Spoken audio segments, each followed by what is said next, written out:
I'm going to talk about the power of money in political campaigns. A lot of time, a lot of people think that everybody has the same vote. Everybody does have the same vote, but a lot of people have a bit more influence than other people. Just to show the power that the super PACs have, there's a graph up here showing that 57% of all individual people or donations came from 47 people, and the rest of that came from the rest of the voting population. That shows that 47 people have more power than the rest of the country just by the amount of money that they're spending. A lot of techniques that they use to try to gain a lot of power.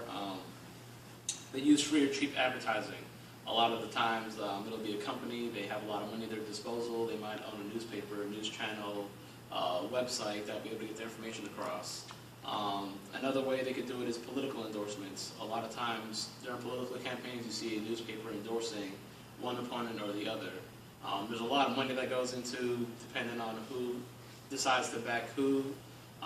It's just a very strange game that's being played that's not really up to par. It's really not everybody, one person, one vote as they make it out to be.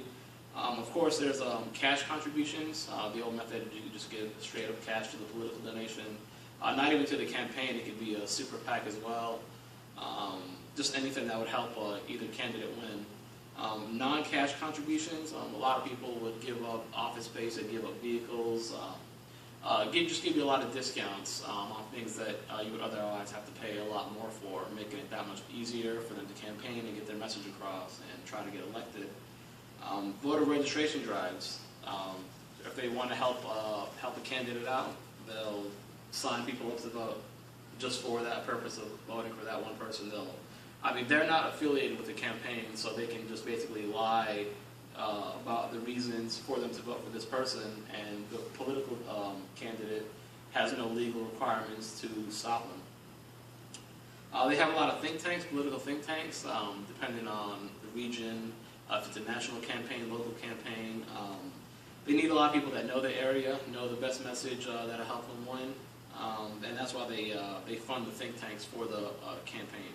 It's a lot of things that they just take off their plate, so it's a lot easier for them to win. And in return for that, they also get a lot of power once that person is in that government job.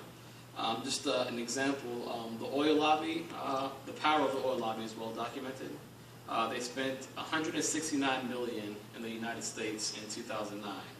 And what did they get for that? Let me see. Well, the political opportunity came from, they made $500,000 worth of political donations, $71,000 to Obama's campaign.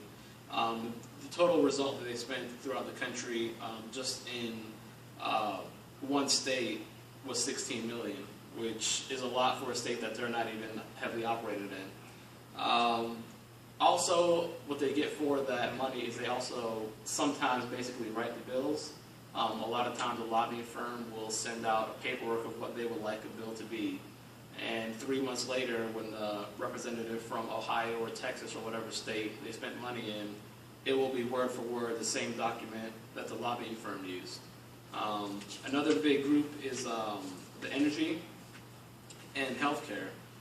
For recently the Affordable Health Care Act, the healthcare firms wrote a majority of the law. It basically helps them out, helps line up their pockets. In return, they give millions of campaign donations across the country to whoever they deem fit and whoever will support their cause. So overall, it's really not just about the vote, it's about the money and the money's influence. It can get you a lot more than the vote. It can get you power, it can get you rewriting the laws to benefit you.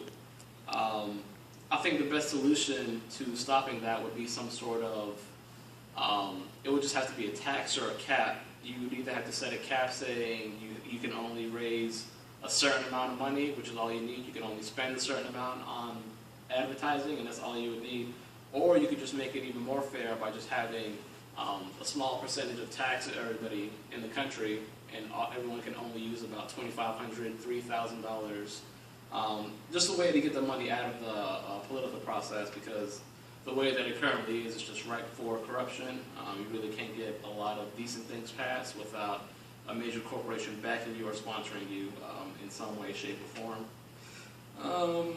Last November, they passed a measure that would roll back a portion of the financial reforms in 2010 known as Dodd-Frank. And a report from the New York Times revealed that language in that legislation was basically identical to the lobbyists as well. So you can see that it's a pattern here. The lobbyists are basically writing laws.